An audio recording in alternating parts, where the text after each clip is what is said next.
Welcome back to my Happy Love developer commentary. Today, we're going to need this old copy. We're going to need it to work. Can it load? I didn't convert it over. I'm just trying to open it. I'm hoping it'll be fine. Perfect. Oh, perfect-ish. Oh my gosh. Press start to begin. That's not going to work, is it? Okay.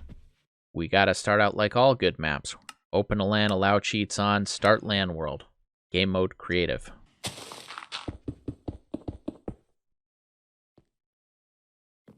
Now I just need to figure out which one of these is supposed to teleport me. Let's try these chords.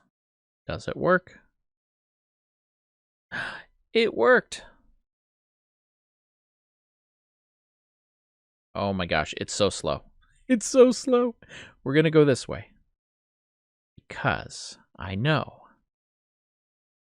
this is where Act 2 is on this map. I know all the commands, trust me. Ignore any errors. Oh my gosh. Is it just not loading? There we go. Oh, texture pack. That's a little better. While we're here, let's get some B-roll footage. I think I'll stay in spectator mode for this. It's a nice tool. Oh, we have some lighting glitches. Come down here. And we have Area 1. Dungeon 1. I guess I should call it. Lava River. Cool gravestones with funny jokes. And the mausoleum, I suppose we'd call it. We're going to use night vision just because it makes it a lot easier to see what's going on. And I'm going to immediately walk around in creative rather than spectator because I just said that I was going to do spectator. There's some lights that are on. There's some torches. There is Mossy to tell you where the spawners are.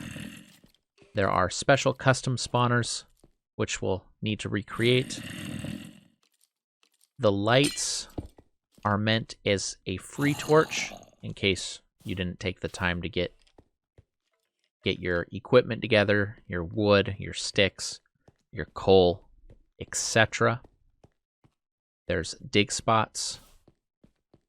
It's a 3x4. 3x4 tunnel. It kind of just, each one curls around. I've shown some of this off before. But there's different floors. There's multiple ways to get down to the second floor. And from there to the third and fourth final floor. I guess technically there's a wool box down there. And there's just a lot of spawners here, so it's like a little arena, a battle. Kind of fun. A little boring. Easy to understand. Not quite a maze. There's some stuff to like about it, but I just felt it was a bit too Minecraft 2012. I don't know if that makes sense as a term, but that's kind of how I've referred to a lot of my build styles from these maps. Now I think I need the texture pack back on. Otherwise, we're going to be missing a bunch of blocks. Temple of the Undead. Let's just sort of walk. These are going to get a texture replacement so they fit in. Come down here. Immediately you should spot a difference. Way more red. Lots of plant life. Hopefully looks way more interesting. A little bit of ore. Mostly as decoration. Some as a convenience. The molten river with magma blocks mixed in. I mean, to be fair, some of these blocks I just simply did not have access to. They did not exist. But a lot of it was I I didn't think about a lot of these things. If I had to criticize anything about this roof color just is kind of too similar, but I don't want to rebuild it. If anything, I could change the texture of the block, which I might later decide to do when we switch to Bedrock. I have something that kind of looks like a door, but you can just tell the difference in what we're going for here.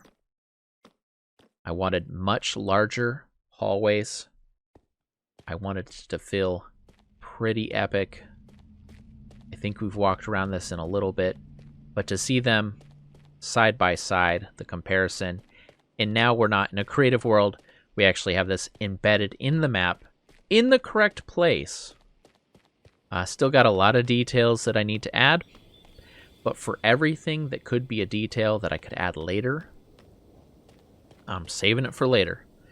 We are, as I mentioned last episode, about ready to move this into Bedrock. The only thing preventing me is I need to take the time to set the biomes and do things like edit the bat mob once we're in Bedrock to not have tags to spawn in any of the biomes I have. Because the bats are not helpful. Just in case you haven't seen this, though, we're going to walk through a little bit more, and you can kind of think about how it used to look, and it's just night over day. Is that the term? Nobody knows. And then there's this little cool chamber. Just still got to decorate this up. And maybe we'll have some kind of final mini battle or boss or something. But I'm really pleased. And if we walk all the way over here, so where we can start to see the fog, it's got this greenish glow. That's something we're going to be able to do with the nether biomes. The nether biomes are all really cool, the newer ones, in that they have environmental sounds and effects and particles, which is an effect. But there's a limited number of them. So that's part of thinking through which biomes we use where. I want to really handpick and hand place where we use them to get the most fun, the most impact. So I like this. This is really cool. Now for the visual update, I've created at the start things like this. If we come into the quarry, we got copper built machines, lighting used a specific way, more of these lights, that type of wiring, the daylight sensors, the moonlight sensors. I've tried to take these little detail elements, lava pouring from a wall, decorated like this. So we're going to go to the monument room and make sure it looks like that. Little touches like that to connect all the areas. I say that because I want to show you an area that is very different. And we are going to take a look at the Atlum mining shaft. The Atlum mining shaft is the first place you go to get iron. And the iron is down at the bottom. And we have spider spawners going off. There we go.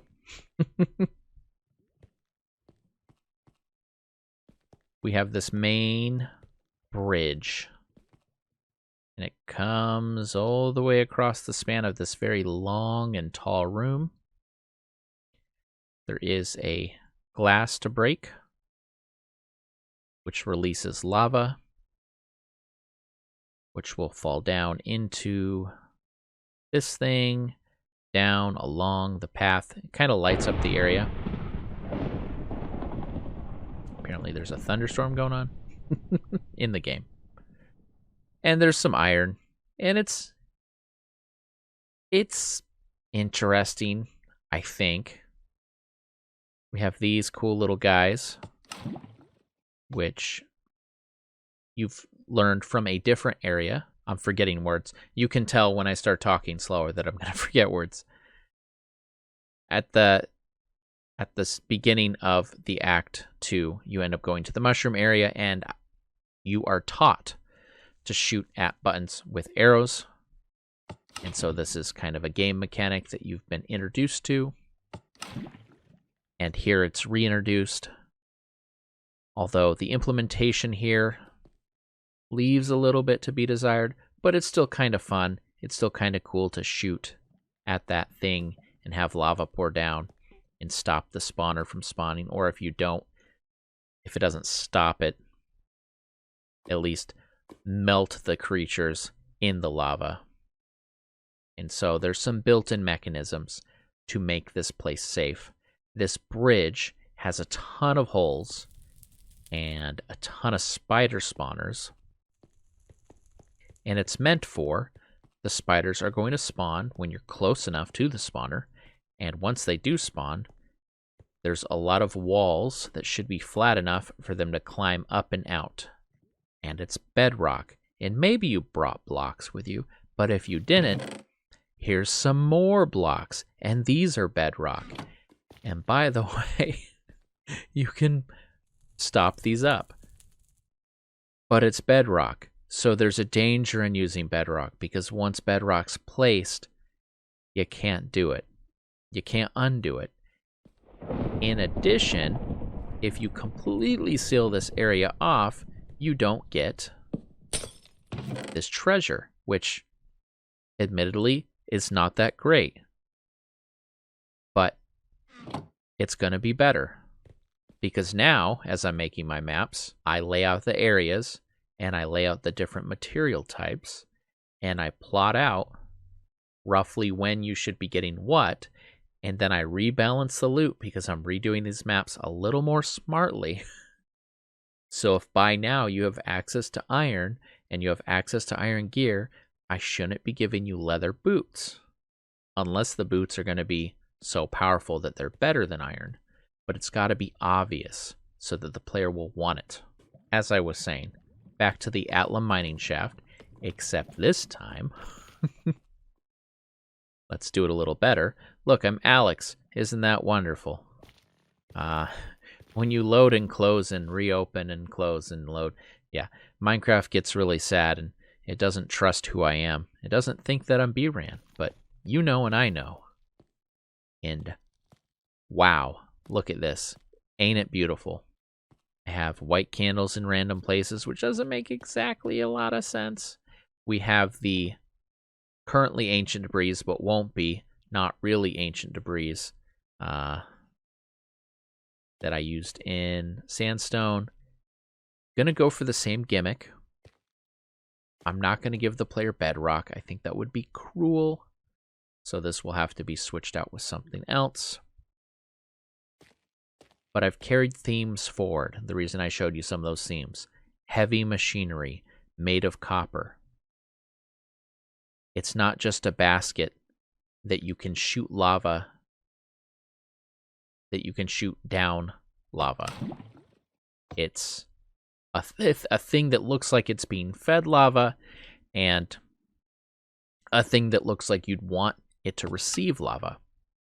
Also, this lamp with a copper type block around it and this button matches exactly the area that taught you. So it's a little more of a specific hint. I brought the lamps forward.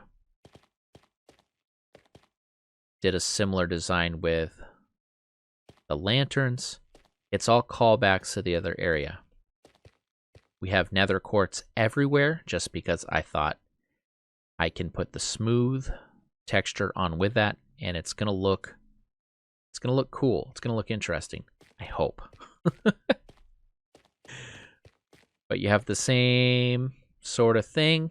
This big long bridge. This looks far more interesting, far more menacing. Same with down here. Kind of upgraded it a bit. Did some changing around with textures. This block, I'm not sold on it, but I like it. I did a lot of mixing of different blocks. This is actually one of the dead coral. I lighten the color a bit. Same with, where is it? We got calcite up here. I wanted to do something different with the theme. And I was thinking, what if I make an area that's really lots of different shades of white or close to white? Somewhere around here is diorite, but then we still have the iron and a little bit of other ores mixed in. An area that I carved out for the spawners, specifically looking at the light level and where some of this light level will reach. When this is filled with lava, these spawners are still deep in enough that they will have spawnable spaces, so there's still a threat. Because otherwise you'd break that, the lava would come down. We're actually in the nether, remember that we're in the nether. You'd scale your way down this weird wonky thing that just makes it a little bit easier to get down.